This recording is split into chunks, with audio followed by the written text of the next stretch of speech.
Oke, assalamualaikum warahmatullahi wabarakatuh. Oke, ini adalah tajuk yang seterusnya, ayat tunggal, ayat dasar, dan ayat terbitan. Oke, pertama sekali cikgu minta maaf kalau ada bunyi bising-bising sebab di luar rumah cikgu ni tengah kanak-kanak yang bermain-main. Oke, harap tidak mengganggu fokus kamu lah ya.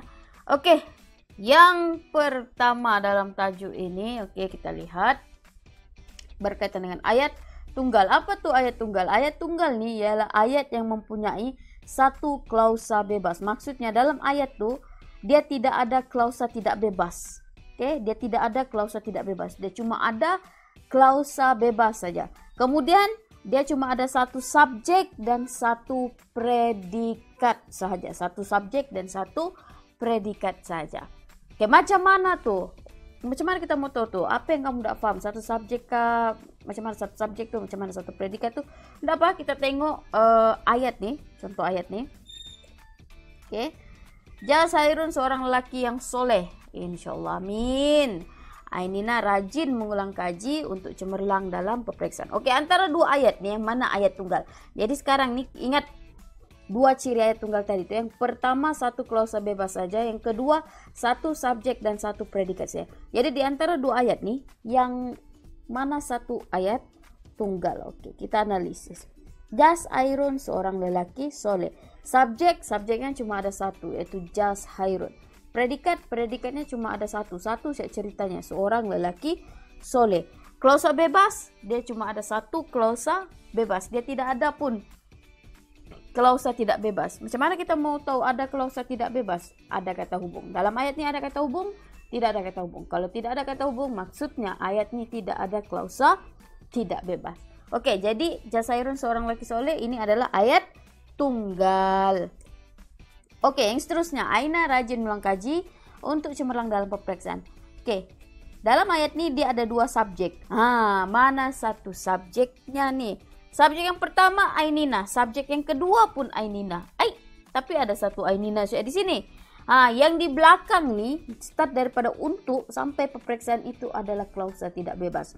Kalau untuk tuh kamu padam, kamu pangkah, tukar kepada Ainina. Oke, Ainina rajin mengulang kaji, Ainina cemerlang dalam peperiksaan. Jadi sebenarnya dia ada dua subjek, tapi subjek yang kedua tuh dia digugurkan dan diganti dengan kata hubung untuk. Oke, predikat pun dia ada dua. Predikat yang pertama rajin mengulang kaji pelajaran. Predikat yang kedua cemerlang dalam peperiksaan. Jadi subjek dia ada dua, predikat dia ada dua. Oke, kemudian yang paling ketara dalam ayat ini dia ada klausa bebas dan klausa tidak bebas. Klausa bebasnya Aina rajin mengulang kaji. Klausa tidak bebasnya untuk cemerlang dalam peperiksaan. Jadi kalau sudah ada klausa tidak bebas, jelas ayat ini bukan ayat tunggal. Oke, settle ayat tunggal. Tapi tenang, sabar bosku, kita masih lagi perjalanan, kita masih jauh. Oke, kita masuk yang kedua, ayat dasar. Ayat dasar nih apa? Ayat dasar nih ialah ayat inti ataupun ayat yang asas dalam ayat terbitan. Maksudnya ayat itu menjadi ayat inti dalam ayat terbitan. Oke, ayat dasar dia punya ciri-ciri macam mana? Dari segi klausa dia ada 5 ciri ya. Oke, dia ada 5 ciri. Ayat tunggal tadi pun sebenarnya dia ada 5 ciri. Tapi itu 2 ciri yang paling utama yang tadi tuh. Oke, kembali. Ayat dasar ada 5 ciri. Yang pertama, dia klausa bebas. Oke. Yang kedua, dia ada subjek. Oke. Yang ketiga, susunannya susunan biasa sahaja. Jenis ayat, ayat penyata. Ragam ayat, ayat aktif. Oke, jenis ayat kita banyak belajar jenis ayat tadi itu kan. Oke, jenis ayat dia ayat nyata. Ragam ayat ini ada 2 saja, pasif ataupun aktif. Jadi kalau ayat dasar dia mesti ayat aktif. Oke, ingat ya, sudah tulis ya yang 5 ciri ini. Oke, kita tengok analisis ayat. Di bilik saya mengulang kaji pelajaran. Ayat ini ayat dasar atau bukan? Oke, yang pertama nih adalah bukan ayat dasar. Kenapa? Sebab kalau ayat dasar, ya kita tengok tadi, kalau ayat dasar susunan dia mesti susunan biasa. Tapi yang ini susunannya susunan songsang. Susunan biasa dia saya mengulang kaji pelajaran di bilik. Jadi kalau susunan songsang dia bukan ayat dasar. Oke. Perompak itu tertembak oleh polis. Nampak macam ayat dasar kan? Tapi bukan ayat dasar. Kenapa? Sebab ini ayat pasif. Kalau ayat dasar dia mesti ayat aktif saja. Kenapa ayat pasif? Kita ada belajarkan kata kerja pasif ter. Kalau ter itu boleh diganti dengan di, maksudnya itu adalah ter kata kerja pasif. Kalau dia guna kata kerja pasif, ayat yang terbentuk ialah ragam ayat dia ayat pasif. Oke, nomor 3, menabung merupakan amalan mulia. Oke, ini ayat dasar kah bukan? Ini pun bukan ayat dasar. Kenapa? Kalau ayat dasar dia punya subjek mesti frasa nama. Sekarang nih perkataan dia menabung. Menabung tuh kata nama lah. Menabung tuh kata kerja. Oke. Jadi dia bukan ayat dasar. Lelaki itu menulis cerpen cinta. Kita coba analisis dari segi klausanya. Oke, satu klausa saja, klausa bebas dari segi dia punya subjek ayat, frasa nama. Betul, frasa nama. Dari segi susunan ayat. Betul, susunan biasa bukan susunan songsang. Dari segi ragam ayat, laki itu menulis cerpen cinta.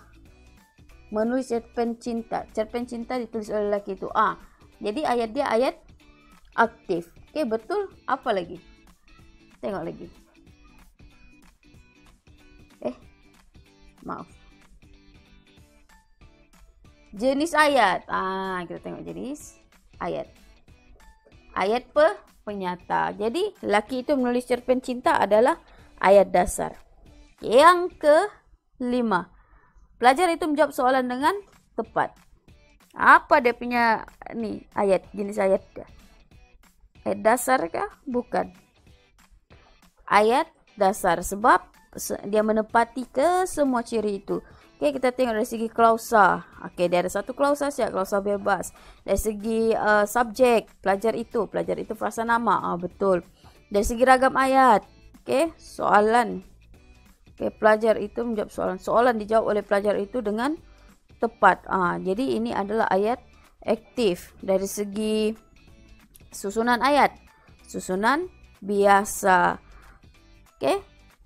Dari segi jenis ayat, ayat ini adalah ayat penyata, maksudnya ayat sekadar untuk memberi tahu.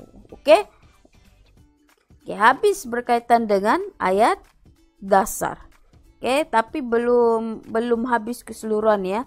Sikit lagi itu kita tengok yang sikit lagi nih. Ayat terbitan. Oke, ayat terbitan ini apa? Ayat yang telah mengalami perubahan daripada ayat dasar. Maksudnya ayat itu telah mengalami proses pengguguran, peluasan dan penyusunan semula. Oke, penyusunan semula ini ayat songsang lah. Oke. Dan juga ayat pasif. Peluasan nih bila ada perkataan yang di bahagian subjek ataupun yang di bahagian predikat. Oke, itu nanti kita belajar dalam proses penerbitan ayat.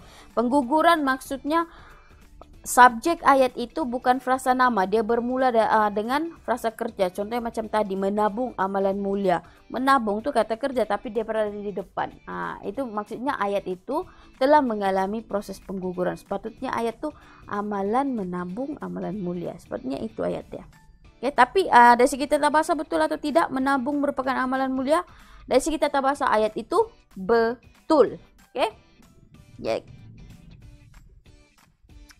Oke. Ini contoh-contoh ayat dia. Yang di sebelah kiri kamu yang warna putih, ini adalah ayat dasar.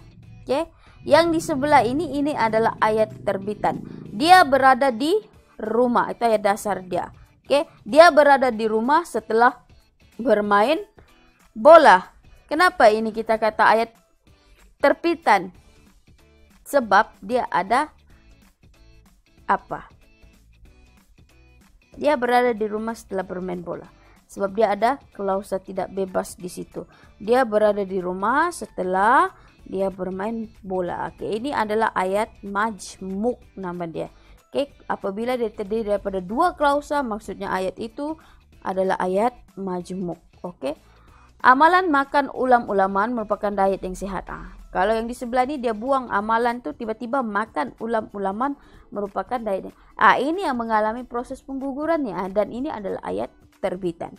Meja itu beralaskan kain hijau. Beralaskan kain hijau meja itu. Ini ayat songsang. Oke, yang di sebelah ini yang putih ini meja itu beralaskan kain hijau. Ini susunan biasa. Yang di tepi nih yang warna biru nih ini susunan songsang. Bila dia susunan songsang, dia adalah ayat terbitan. Oke? Alhamdulillah, bersyukur kita sampai sudah kita ke bahagian latihan. Bukan bersyukur sebab habis, bersyukur sebab sampai sudah bahagian latihan. Oke, cikgu mau kamu buat latihan nih. Esok kita akan bincang dalam kelas apa yang kamu tidak paham. Oke. Kamu tengok latihan nih, ayat dasar dan ayat tunggal. Oke, kamu pilih. Adakah ayat ini ayat dasar atau ayat tunggal? Oke, jadi kamu kena tahu apa ciri-ciri ayat dasar ayat tunggal. Kamu tengok muka surat 171. Oke? 171. Tapi senang je tu. Macam pertama nih kita tengok murid-murid mereka sungguh rajin. Di ayat dasar ke ayat tunggal? Kita tengok dari segi subjek. Subjek ayat.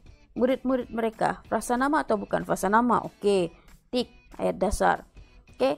Adakah dia punya susunan? Susunan songsang kah? Susunan biasa? Susunan biasa. Oke. Kita tik lagi di bagian ayat dasar tuh. Oke. Dari segi dia punya ragam. Ragam ayat. Oke. Ayat aktif. Kita tik lagi. Dari segi dia punya jenis ayat.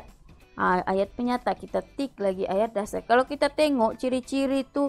Semua ciri-ciri di ayat dasar tuh sudah kita tik. Maksudnya ayat ini adalah ayat dasar. Tapi kalau kita buat perbandingan tuh, tiba-tiba ada satu ciri tuh masuk dalam ayat tunggal, sah ayat ini ayat tunggal.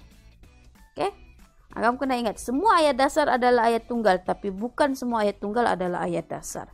Pening? Kalau pening kita jumpa besok, hadir besok. Oke? Sebab tuh nyatakanlah kenapa di ayat dasar. Karena FN-nya karena dia punya subjek FN, susunannya susunan biasa, kena begitu.